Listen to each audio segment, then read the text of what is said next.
Practice set 1.2. Question number 3 and sub question number 2. बघा question काय होता? Which sets are empty set and you have to give the reason. जे आपल्याला set दिलेले आहेत हे सेट एम्प्टी सेट आहेत की नाही हे आपल्याला ठरवायचं आहे आणि आपल्याला त्याला रिझन द्यायचं आहे. बघूया second question. b is equal to in curly bracket x such that x square is equal to 0. This one is in the rule method. Okay, this one is equation. X square is equal to 0. बघा लक्षात ठेवा x square is equal to 0. आपण काय लिहिलं बघा, taking square route. काय taking square route. आपण याचं स्क्वेअर रूट काढलं. 0 चं स्क्वेअर रूट कोणतं येतं? 0च येतं. म्हणून x is equal to 0. मग मला सांगा बी सेट मध्ये कोण आला? 0 आला ना. बी सेट मध्ये 0 आला. मग बघा there B is not empty set. का एम्प्टी सेट नाहीये? रिझन दिलं बघा, there is an element in the set which satisfies the given condition. Empty set केव्हा असणार? जर एकही एलिमेंट नसेल तर एम्प्टी सेट. मग या सेट मध्ये कोण आलेला आहे? 0 आहे ना, म्हणून तो एम्प्टी सेट नाही. You have to give the reason. लक्षात येईल तुमच्या पुन्हा एकदा बघा, x square is equal to 0. आपण इथं स्क्वेअर रूट फाइंड केला. मग x इज इक्वल टू किती आलं? 0 आलं ना. मग मला सांगा बी सेट मध्ये 0 आला ना, x ची व्हॅल्यू 0 आली. मग मला सांगा एम्प्टी सेट होईल का? नाही होणार आहे. का?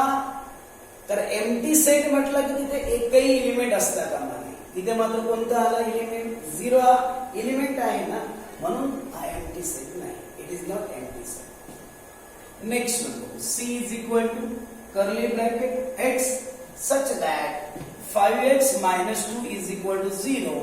x belong to n for natural number. म्हणजे x ची व्हॅल्यू नॅचरल नंबर यायला पाहिजे. ओके, ठीक आहे. इक्वेशन कोणतं आहे बघा, 5x minus 2 is equal to 0.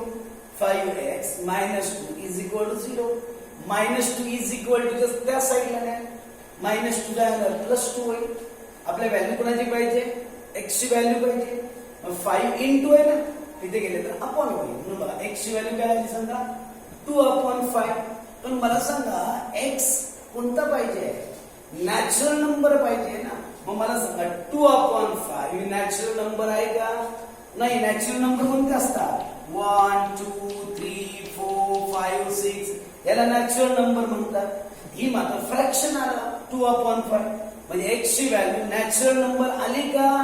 नाही आली ना, म्हणून x c is empty set. हे बघा 0 ला असं स्टँडिंग लाईन लिहिली तर 5 एम्प्टी सेट. रिझन दिलं बघा, c is an empty set because there is not a single element which satisfies the given condition. लक्षात येतं तुमच्या? इथे बघा एकही एलिमेंट, तुम्हाला x ची व्हॅल्यू आली ना 2/5, पण x कसा पाहिजे? कंडिशन कोणती आहे? x नॅचरल नंबर पाहिजे. बरोबर आहे. मग मला सांगे नॅचरल नंबर आली आहे का? नाही आली ना, म्हणून राहतो तो एम्प्टी सेट आहे. पुन्हा एकदा बघा, 5x minus 2 is equal to 0. -2 तिकडे गेले +2 झाले. x ची व्हॅल्यू कोणती आहे मला सांगा? 2/5 आहे. तुम्हाला x ची व्हॅल्यू 2/5 आहे. बरोबर आहे.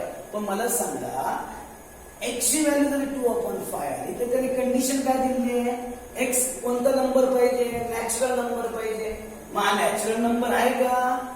नाही आहे ना, म्हणजे बॉल x ची व्हॅल्यू 2/5 च्या सेट मध्ये घेता येणार नाही. Therefore it is a empty set. Okay, next question. Fourth question काय होतं माहितीये का? Some sets are given and you have to write this sets are finite or infinite. हे जे सेट दिलेले 7 सेट दिलेले तो फायनाइट आहे, इनफायनाइट आहे. आठवतं तुम्हाला फायनाइट आणि इनफायनाइटचं मिनिंग तर येत होतं? ज्या सेट मधले एलिमेंट्स अनकाउंटेबल, अनकाउंटेबल म्हणजे जे काउंटच करता येते, फिनिश होणार नाहीये, त्याला म्हणतात इनफायनाइट सेट. आणि ज्याची लिस्ट फिनिश होणार आहे, आपण काउंट करू शकतो, त्याला म्हणतात काय? Finite set. पुन्हा एकदा, फायनाइट म्हणजे काउंटिंग फिनिश होणार आणि इनफायनाइट म्हणजे काउंटिंग फिनिश होणार नाही. बघूया A is equal to in curly bracket X such that 10 is greater than X. कसं रीड करणार? 10 is greater, 10 greater आहे बघा. 10 is greater than X. X is a natural number. X कशी पाहिजे? नॅचरल नंबर पाहिजे, पण कुणापेक्षा स्मॉलर पाहिजे सांगा? 10 पेक्षा स्मॉलर. मला सांगा 10 पेक्षा स्मॉलर नॅचरल नंबर कोणते आहेत? बघा 1 2 3 4 5 6 7 8 9. बघा या सगळ्या नॅचरल नंबर आहेत ते चेक करा. आणि या 10 पेक्षा स्मॉलर पाहिजे आहेत ना, 10 पेक्षा स्मॉलर.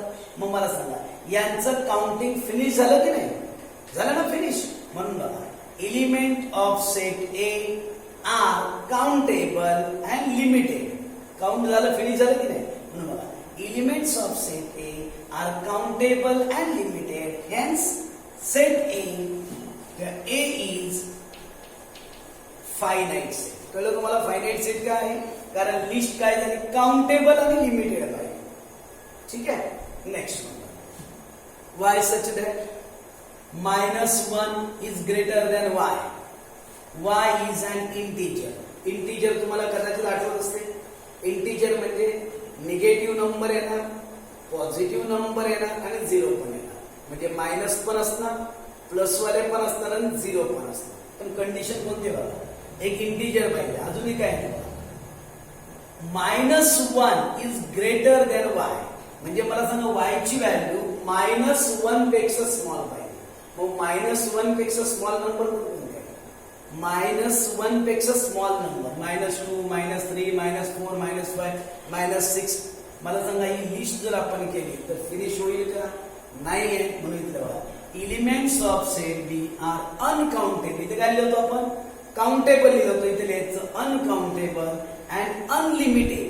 लिमिट नाही त्याला, फिनिश होत नाही. Hence set B is infinite set. या दोघांमधला फिनिश करतोय तुम्हाला. हे बघा फायनाइट म्हटलं की रिझन हे द्यायचं आणि इन्फायनाइट म्हटलं की रिझन हे द्यायचं. फायनाइट म्हटलं की काउंटेबल अँड लिमिटेड आणि इन्फायनाइट म्हटलं की अनकाउंटेबल अँड अनलिमिटेड. मी इथे रिझन दिलेली नाही, बघा ओरली सांगतोय. C is equal to set of students of class 9 from your school. तुमच्या स्कूल मधील 9 चे स्टुडंट तुम्हाला काउंट करता येतील की नाही येणार आहे? तुमच्या स्कूल मध्ये 9 स्टँडर्ड समजा 2 डिव्हिजन आहे, 3 डिव्हिजन आहे. मग डिव्हिजन मधले स्टुडंट आपल्याला काउंट करता येतील की नाही? काउंट करता येतात ना. मला सांगा सेट कसा होणार? फायनाइट और इन्फायनाइट. लिस्ट फिनिश होते की नाही? म्हणून काय ना बघा सी इज फायनाइट सेट. मग आता तुम्ही रिझन काय देणार? हेच रिझन द्या.